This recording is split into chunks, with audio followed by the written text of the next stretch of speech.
I just don't want to sit behind a laptop and talk about it. I want to come and experience it, understand it, spend time with the crew, and to the point of, I put the kit on. I felt what it was like to be a firefighter. Unfortunately, lots of stories about her being with the firemen on that day we can't talk about. We need to protect their identity.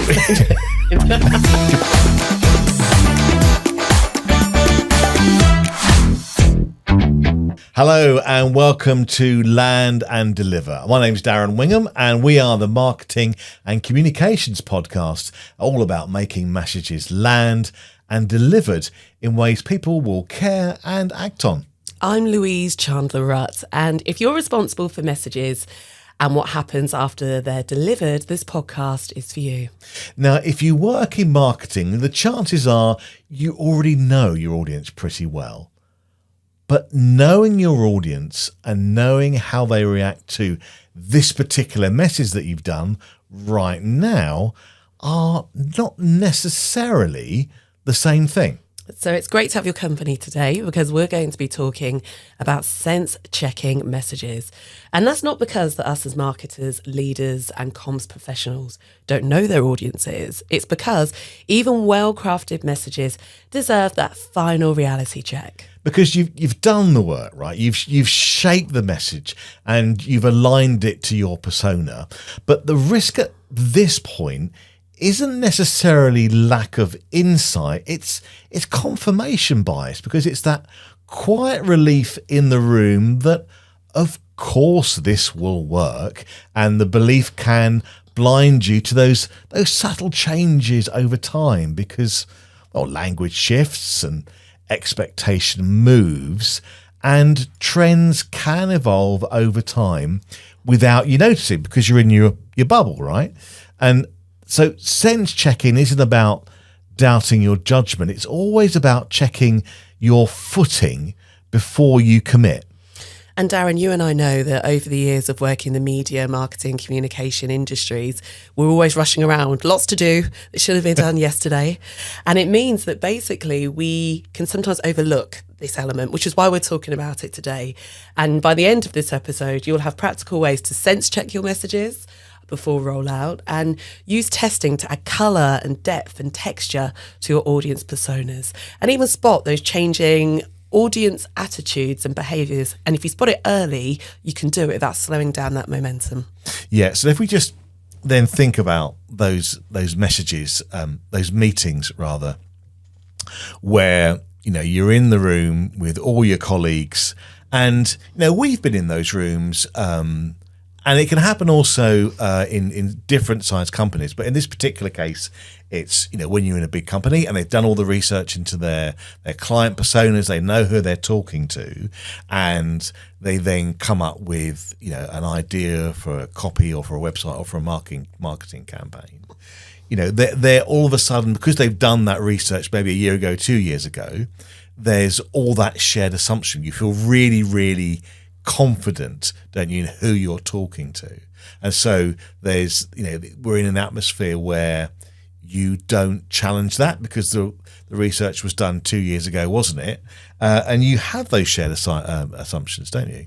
You do indeed. And I think, you see, whatever we do in the communications, marketing and PR world, it doesn't just stay stagnant and frozen in time. Things do evolve and change, like we said in the introduction. And I think it's important to acknowledge that. Now, the research is a really good place to start. But I think really what we're looking at is that assumption of, of course it will work. Okay, it's good to have that conversation in the room where we start to dissect and think, will it? And ask those really important questions. Yeah, you're right. And also, because you're with your colleagues and you're, that confirmation bias around you, it's that familiar language. And also what tends to creep in, and it's something that we talk about in media training, is those shorthand words.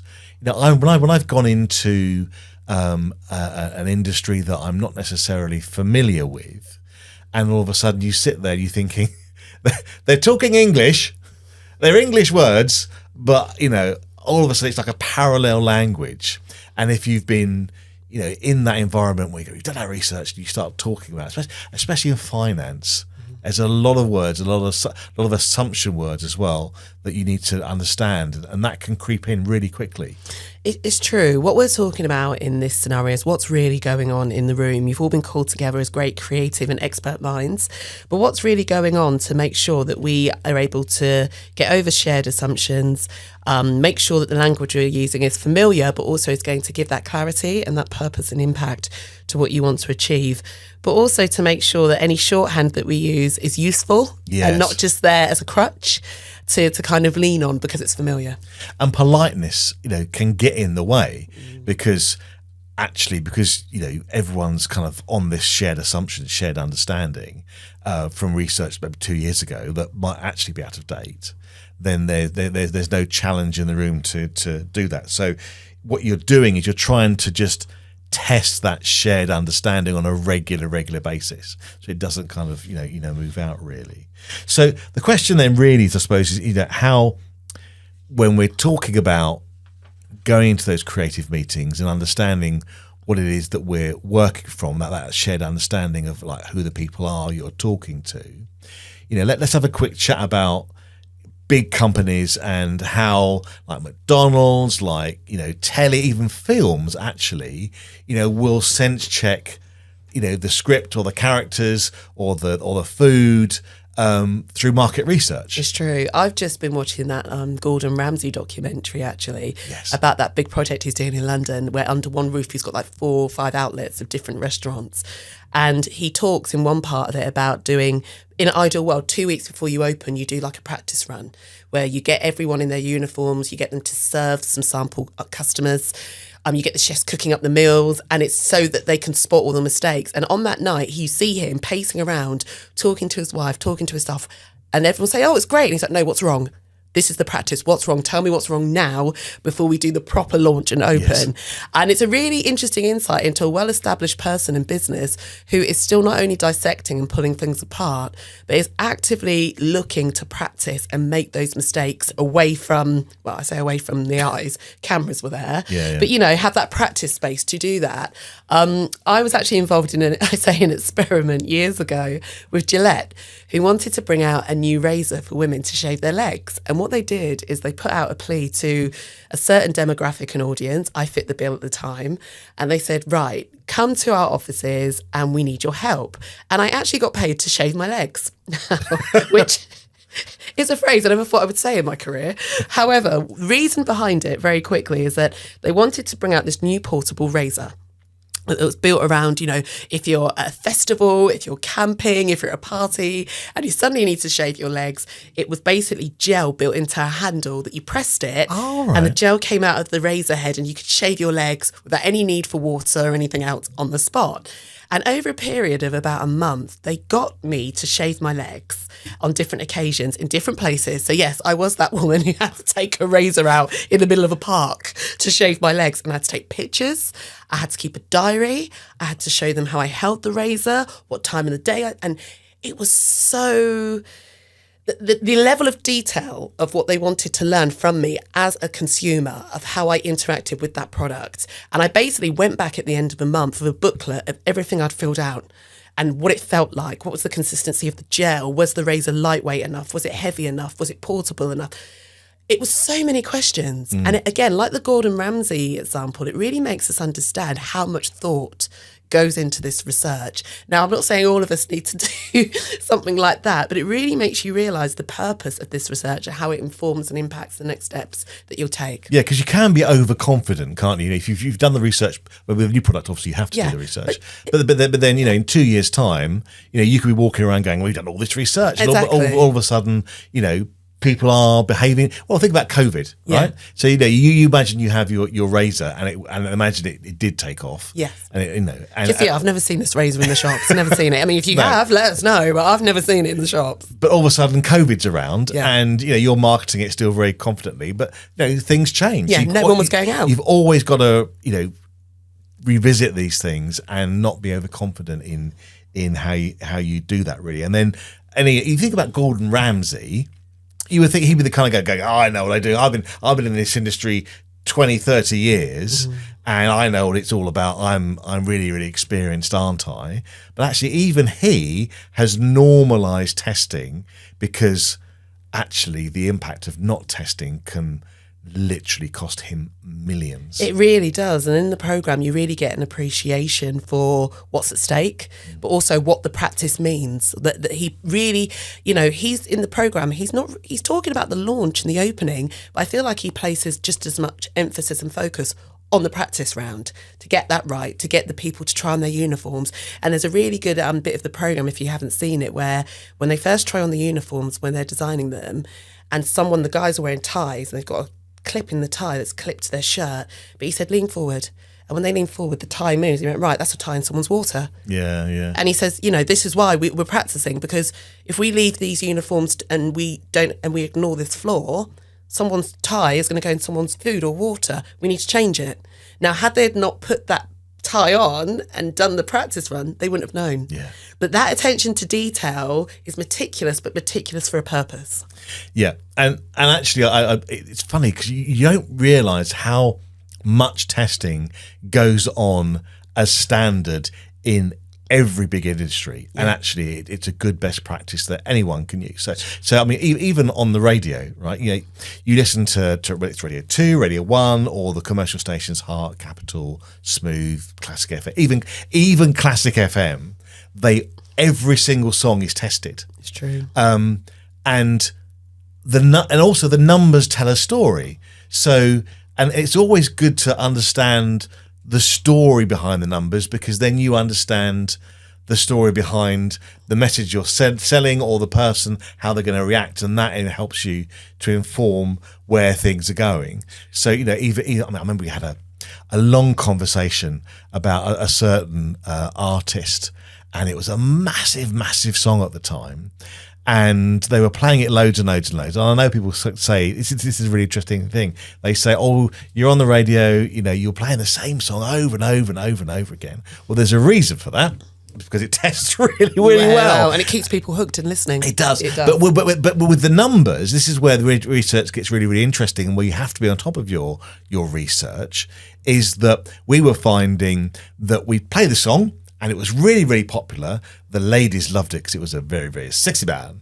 But the blokes would go, oh, it's just too much. So we pull the rotation back, so it wasn't being played so much. And all of a sudden, the blokes were going, actually, we really like this song. And so you found this story developing where the blokes were like, this is too much. The ladies were going, no, we really, really love it. And so you're always going backwards and forwards in how often you do it. At different times, people will be really fed up with it, and they wouldn't be fed up with it. Yeah, things evolve and change. Yeah, they do evolve, and that's, you've got to be really on top of that, so you don't over egg it or under egg it. And those kind of numbers and the story behind the numbers then helps you when you're doing your narrative and story behind the product or whatever it is you're launching. I think what you described there, Darren, is that consumer patterns and trends really influence and inform what we do. And I think we are at risk sometimes of thinking, well, we know best, we know it well, we don't need to listen to that, but we do, because when you don't, you risk alienating that audience. People are now at a stage where we are so discerning and we are so well versed in what goes on in the media marketing world. We want our thoughts to be counted. We want that song to be played. We now realise and understand our power in shaping some of these narratives. And actually, it's for us as experts to make sure that we don't ignore that. And if you're listening to this and you're a small business owner and you're thinking, I'm not Gillette, I'm not Gordon Ramsay, I'm not one of the big players, this isn't for me. It really is. It may be at a different scale, and it may be something that is you do in a smaller way, but actually understanding your audience and the purpose and sense checking is vital, because Gordon Ramsay may have more investment in his business, so may not feel it as quicker. But if he's doing this attention to detail as a big player, bet your bottom dollar and pound, you'll need to do it as a smaller business, because you haven't got the big backing of millions from banks, but you need this insight just as much. But also, because it's just you, often, I mean, you and I have worked in businesses that are owner-run, or we work with owner-run businesses who they've gone in there and they've gone, we've got a particular skill or whatever, and we want to set this all up. All of a sudden, they're, in small businesses, you can be in your own little bubble, you can have your expertise, and you can then develop this thing for a client or an audience. And your messaging could be wrong or even open to misinterpretation. So, I remember this is a long, long time ago, back in the 90s, when you just normally had one radio station per area, and all of a sudden we're going, hang on, there are more radio stations, we've got to define who we are. So the pop station said, okay, well, we're gonna play pop music and the really good songs from a couple of years ago, 10 years ago. And so they came up with the idea to say, we're classic hits radio. It's classic hits radio. And now we hear that's fine. But in the research, there was a significant amount of people that thought it was classical music.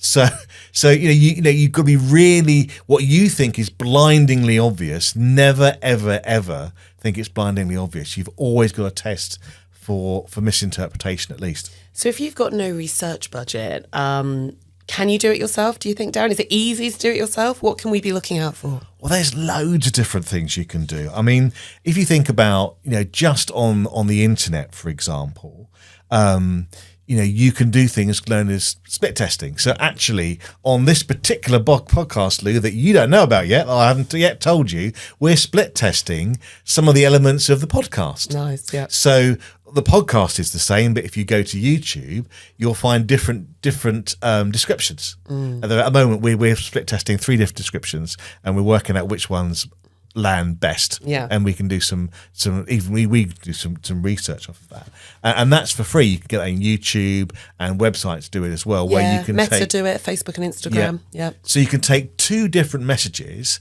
and see which one works. With advertising campaigns, for example, you can put 2 adverts out at the same time, different copy for each one, and then you test them, and then you can see which one does better, and then you can go with that better copy and test it with something else, and eventually you get to better and better copy for your advert, for example, and also you get to learn, if you try different types of languages and different approaches, you can then start to see how that evolves over time. But also over the years, you can then see how people's tastes change over time, just from a free tool on split testing. I think what you're describing there as well is being experimental. Yeah. And being open to, and flexible, being open to actually trying to try different things and being open to the results and what that means. When I've done split testing before, it can be quite surprising. It sometimes confirms what you knew, and other times you're like, oh, I didn't expect that to do well. Like you say, you run an advertising campaign on social media, and at the end of the time, it then comes up with which graphic did the best, or it was the same graphic, just different messages or captions, and it can surprise you. And I think that's the beauty of it. If you're open to then taking that and interpreting it and dissecting what that means, it can be quite insightful for you. The other thing I would throw in as well, if you are looking to do some consumer research and you haven't got the benefit of a big budget, you can use a resource and a place called the BIPC. They've got different locations around the UK, and they have databases of research that's been done. Now, why you have to go there to use them is because these databases are worth thousands of pounds. And if you can't afford to sign up and pay for them yourself, you can spend a few hours or half a day at these sites where you log on and you'll find out all your consumer and industry research. Now, what I try and do is go there twice a year. So I went to the Southampton one last November. And what I liked about it, I could sit there and I could understand about media consumption, who's consuming podcasts, who's reading newspapers nowadays. And as much as I went there with my own bias and understanding of the industry, it gave me up-to-date knowledge of what's going on in the industry, which as a business owner is vital. Yeah. So, spending that time to go to the BIPC to look at things like Mintel and other consumer research really will give you that insight to say, right, I now understand a bit more. That's really, really interesting. And I think a couple of things we'll talk about as well, AI and talking to people.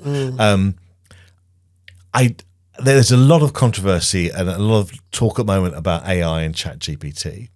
And I do think there is a little bit of a pinch of salt involved here. But if you're confident in understanding, the pros and cons, as you know, I talked to you about my ChatGPT bot called Ellis, who I've been training like a trainee, like someone who's just newly qualified as a graduate, like an employee, like a graduate, and we have quite advanced conversations now. But it's always good to sense check that. But it's an incredibly fast way of getting information, and I've sometimes had arguments with my chat GPT. Must be interesting. Yeah, I know. And sometimes I'm right, which is normally on the nerdy stuff, which I shan't bore you with. But also what it can do is it can go, hang on a minute, I've got some information about this cohort. They think like this. You need to be talking like this. And all of a sudden it can surprise you. And it's good then to go back and check that, but don't discount. I mean, always be aware of what they call AI slop. But a well-briefed AI bot, if you know who you want to talk to and what you want to say, then it could come up with some really interesting results and could save you a lot of time if you're a solopreneur or a small business. You're right. And I think I often say to you when we've had conversations about AI, it gets you over the blank page, gets you past that, oh my goodness, where do I start? But what we want to share with you today is a process of how to use this feedback that you can kind of think, okay, if I'm going to sense check these messages, I need to listen, refine and confirm. Yeah, so this is where we're talking about a process where we're talking to people. So we're talking to our potential audience, the people we want to connect with, and we can kind of just get them in the room, a bit like a focus group, and see the whites of their eyes and kind of understand them as people. So when you're writing for them or doing content for them, they're in your head as real people. And this is a process, listen, refine and confirm, where you can get them in the room, but you've got to be really, really careful when you're talking to people in a room that you then, as the person kind of, running that meeting, don't spoil it, don't pollute it with your own biases. Yes, understanding your role of what you're there to achieve, but not steering it so much that it goes one particular way. One example I have of this, I worked on a campaign for about a year that was about firefighter recruitment. I had to launch a campaign to recruit more firefighters, and I was a firefighter for a day. I went and actually did basically, if you want to be a firefighter, there's 5 tests that they give you on a day to kind of work out if it could be for you and if you'll enjoy the role. And I basically said, as I was planning the campaign, can I come and be involved in this day? So you have to do like a grip test and climb up a ladder and breathing apparatus and holding a ladder high up and testing your arm strength and all that. But what I learned from running this campaign was I had to learn basically what it takes to become a firefighter in order for me to run the campaign. And it's a 6-month process. You'll do the application, but all the different steps and training to actually then becoming a fully fledged firefighter. So at the time that I ran the campaign was about 6 months. And this listen, refine and confirm process was really important, because when I went and met with the head chief fire officer and said, right, we're going to run this campaign, walk me through it, he knows this process inside out. I didn't. So I was that voice of reason in the room to listen, refine and confirm. And I never forget, we were in the office and there was a big whiteboard and he literally drew out a flow chart for me of working out all the different steps, because that helped me to understand the touch points of where someone comes into the process, what they're expected to know and what we communicate to people to get them to apply. So that flow chart, white scribble book, and I remember I said to him, don't rub it off, because I took pictures of it and kept it. And throughout the year of working on that campaign, I kept coming back to that whiteboard picture and looking back and confirming and refining. And that's what we want to help guide you through today. Yeah. Let me just take you through that there. I think it's really important. I mean, I know when we were rehearsing this, the bit you just missed out is that Louise here likes to go and actually experience this stuff. Unfortunately, lots of stories about her being with the fireman on that day we can't talk about. We need to protect their identity. Anyway, moving swiftly on.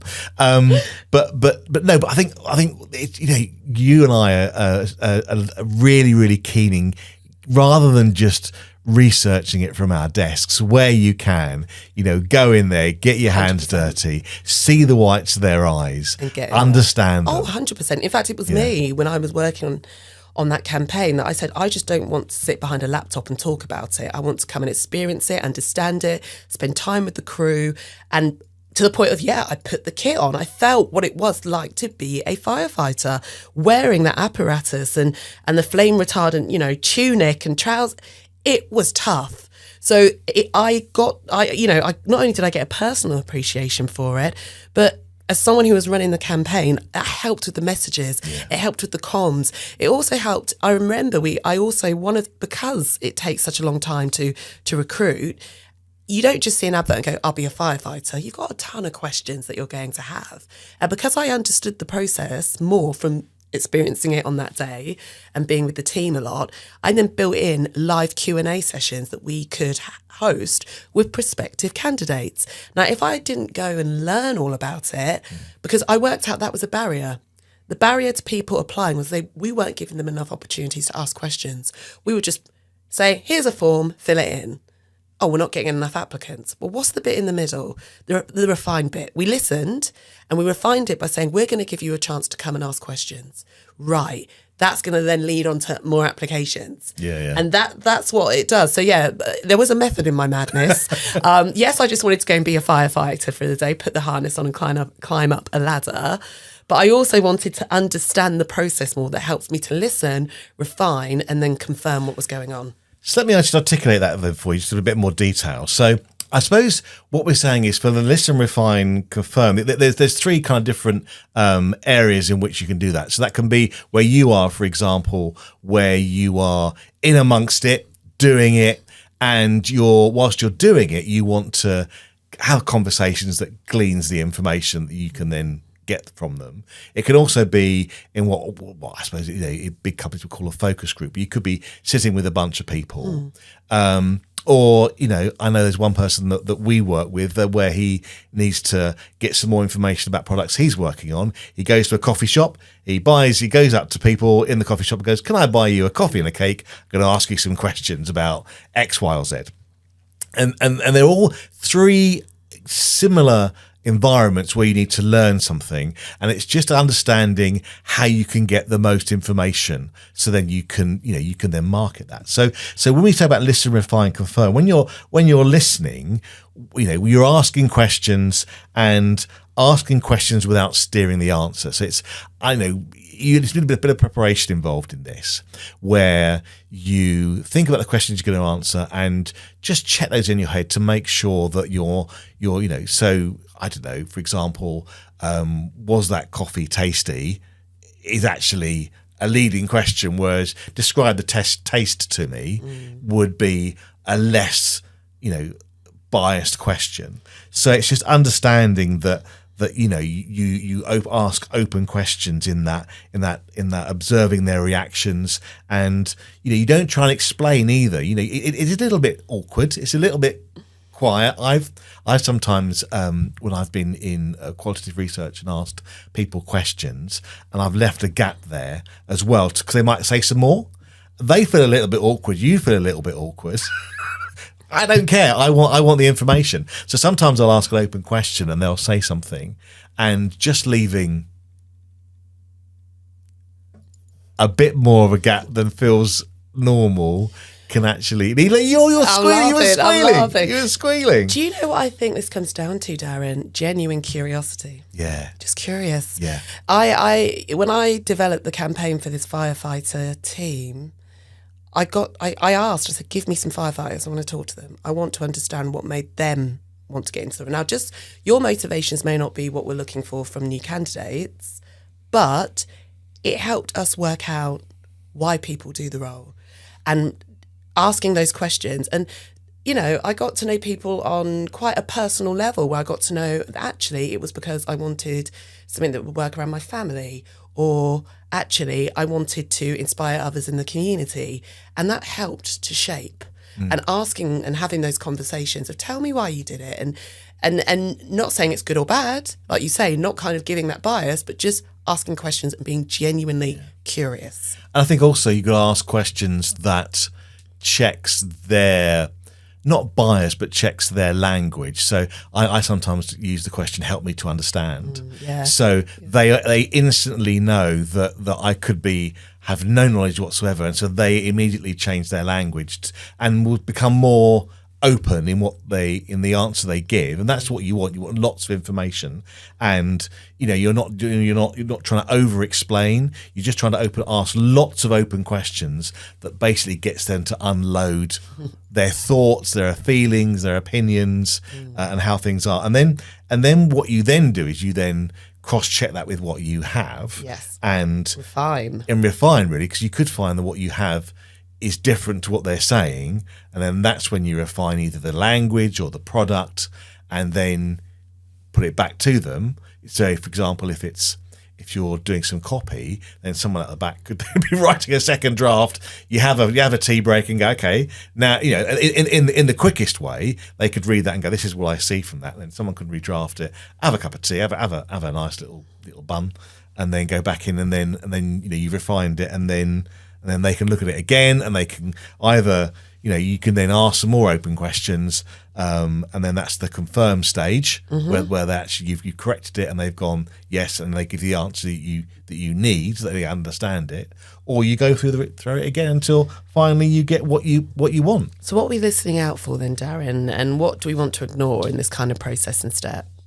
Well, what we're really doing is listening out for their opinions and their how they interpret what it is. So, for example, if you've got a message, let's say you're trying to write some copy for an advert, for example, you'll then ask an open question. So, what is it? Describe to me, explain to me, help me understand what you believe this is all about. Those kind of questions. Then they should hopefully give the message you want them to give, because that's the message you want to land. If it's not, then that's when you go back again. I often listen out for hesitations and people who are getting a bit stuck. Yeah. Because I think if they're getting a bit stuck and they're hesitant, there's something not clear to them, then would it be clear to the public and the person who needs to hear the message? I worked on a campaign that was about adoption and trying to increase the number of adopters, which is a nationwide issue and challenge. And I think what became apparent was people didn't understand what adoption meant and how long a process it can be and all the kind of checks that need to come in. And the reason why we picked up on that is because the person explaining it to me wasn't sure. Now, that's not to doubt their ability or their knowledge. It's because it's so complex. Yeah. So if it was complex for them and they're kind of one of the leaders in it, how would a Joe Bloggs person know it and understand it? And that's who we're trying to inspire. So actually, by being hesitant and getting it wrong, it makes you go, okay, if you're not sure about it, let's work out, A, what we can communicate clearly, but B, what can we simplify in the comms that we put out? Because you don't want to give people 101 things, but you also don't want to give them too little bits of information that they don't fully understand. So the hesitancy as well is what we're looking out for, that helps us to say, okay, this isn't clear. What can we do to clarify it? Yeah, and I think also it's where you can. I mean, it's this is kind of the DIY version of a focus group or talking to somebody. But you either get the people you want to talk to or a whole mix of people. I always try and find where I can. I'll always try to talk to different people from different backgrounds, because then what you can then sense check is to make sure, if you say, look, who do you think that's for, and hopefully if you've done your job right, they'll go, oh, it's for this kind of person. It's for parents. It's for car mechanics. It's for bankers or whatever. And that kind of thing should be universal. Whoever hears it should know, okay, it's for that person, or it's for themselves. They if they can't identify themselves in the messaging, for example, that's obviously somebody else you've got to check with. Then you've got a problem. So there's 3 practical places to sense check messages. I think you've just started to allude to it. Before you say that, sorry, one thing I will say, the one thing to ignore when you're talking to people is kind of the person who's a little bit overconfident and a little bit kind of full of themselves, and they know what they think they know everything, and sometimes that can bias you. I remember working for a company, and the CEO, I hated the man that ran the pub down the road, because the CEO would go down the pub in the evenings, and the pub landlord would go, well, this isn't very good, is it? And would start to give him lots of information about the radio station we were working on. And it's like, He was like, he was our boss, not anybody else. And also in focus groups, I was in a massive focus group for something, and there was one person there who was quite vocal, and I think you have to kind of, in the back of your mind, just sense check the people who are a little bit too vocal, so that it doesn't kind of skew your results really. Yeah, that makes sense, because you don't want them. You want it to be an insight, but not to represent everything and everyone, because that's not true. Yeah. Indeed. Okay, so let's go on to the next bit. 3 practical places to sense check your messages. So, family and friends, where your persona hangs out, and also online listening. Yep, and so if we go to online listening first, so we're talking about videos here, and mainly videos really. Podcast is a little bit of a specialised thing, but there's some good metrics in YouTube, for example, about how, not necessarily how many people, because the sexy number is to say, oh, I've got a YouTube video and it's got X number of hits, and that's brilliant. But for you to test how well it's done is to look at the length of listen, so that you might have 10,000 or 1 million people, but if they looked at the first 5 seconds and your big message doesn't come in until 15 seconds, good to you. Yeah. I think one other online listening, so in the world of social media, there's quite a few platforms now. One I've used quite a lot used to be called Falcon. It's now called Brandwatch. And you can run certain reports on your social media that will tell you the sentiment. So it will tell you, for example, if messages that you're going to share are positive, negative, neutral. It will tell you based on geographically how people may, and it's taking algorithms from when the messages have been previously shared.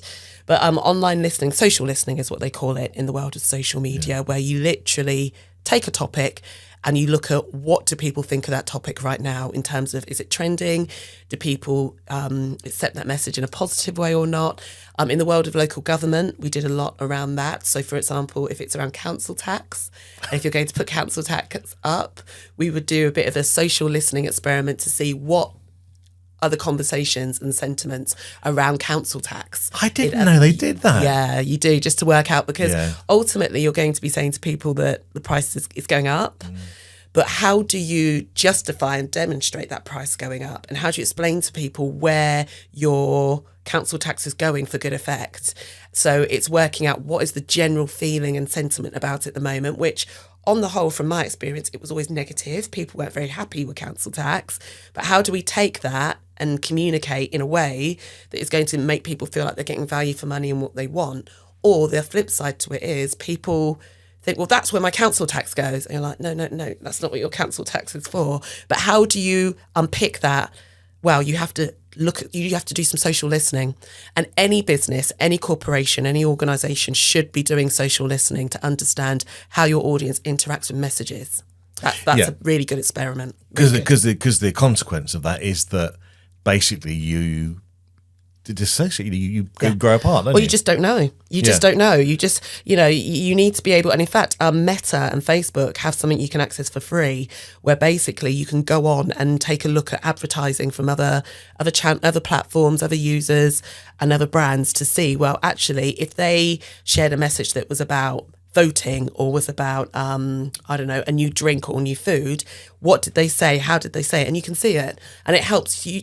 I'm not saying that you should take it as gospel and then say, right, we're going to change everything based on this. But it helps you to place yourself in that scenario and say, right, well, based on that information, focus group, insight, I now know how I want to talk to my customers. So the online listening and social listening is something that is massive in the world of social media in particular, and advertising and messaging, because without it, you're putting something out and then you don't know how it's going to land. Yeah, and also, I mean, like you said with the firefighters earlier, if you can hang out where your customers or your audience hangs out and just have a chat with them, as we said before, someone we know called George, who very often he's opening up co-working spaces, and he'll often just go to coffee shops where people are currently working, and he's thinking of opening up a co-working space down the road, and he'll just sit down by them, obviously at their invitation. Not suddenly sit down and invade their home space, but we'll buy them a coffee, buy them a bun, and actually being in their environment, have a chat to them about why are they working here? What, you know, what conditions will make it better? You know, and I presume have a conversation about price and all the rest of it. So then by seeing those people and seeing, you know, he did a great story actually about one person who, you know, could work at home, but it was just wanting to get out and just be amongst other human beings. Or, you know, home is basically a small coffee table in a room, in a house, in a shared house, or in a very small house. And all of a sudden you started to get some real human reasons for buying what he wants to set up in his business, but then you get some real human stories for you, and that can really help in marketing, you know, in the storytelling we've been talking about, by just sitting in their space, being with them and hearing their story. It's very, very powerful. Family and friends are also good sounding boards as well. Really good for fresh ideas and talking about it over dinner and going, what do you think? And often they can be your kind of confidants and the people that spot things that you didn't, or may give you a gem of an idea that you can take forwards. And I think actually, we talk about your family. You got quite a few brothers, quite a few big brothers and sisters. And I suppose, really, in a way, you know, in the nicest possible way, they don't care about what you do. Yeah, it's true. It's true. They do care, but they don't care. But they are my biggest champions and fans. But they will also be my biggest critics, which is good in a positive way. But what I'm saying is in a slightly humorous way. Is that, you know, they're not obsessed about your job in the same way you are, so they have that distance. It's true. And actually, I don't know about you, but I sometimes steer clear of saying certain things that I do, so I don't then taint their opinions. Yeah. So I get an opinion of someone who is removed from what I'm doing, so that I can test to make sure there is no misinterpretation. It's true, absolutely. That kind of so what you don't want is the instinct to agree with you. You want someone who's going to be that critical, friendly voice, and ear to help you out along the way. So there we go. Online listening, where your persona hangs out, and friends and family as places to sense check. Yeah, so sense checking really isn't about proving you're right. It's just staying connected and just doing all those. If you do all those kind of things that we've been talking about in this podcast, then that just helps you keep up, and it just helps you sense check that you are right, and then you don't fall behind, and all of a sudden you've got, you know, a lot of catching up to do, really. So if you enjoyed that podcast, don't forget that you can download the show notes. And obviously, if you have a question about anything you're doing, we'd always love to hear from you. Just to get in contact with us via the website at landanddeliver.co.uk. Also, do make sure that you like and subscribe to the podcast. We always love to have more listeners and viewers, and you can share it with your friends and family as well. And like Darren said, comment too. Yeah, and if you've got any ideas for another podcast, something you'd like us to chat about, then obviously we'd love to hear from you. Get in contact there. The website again is landanddeliver.co.uk. Until next time. Take care.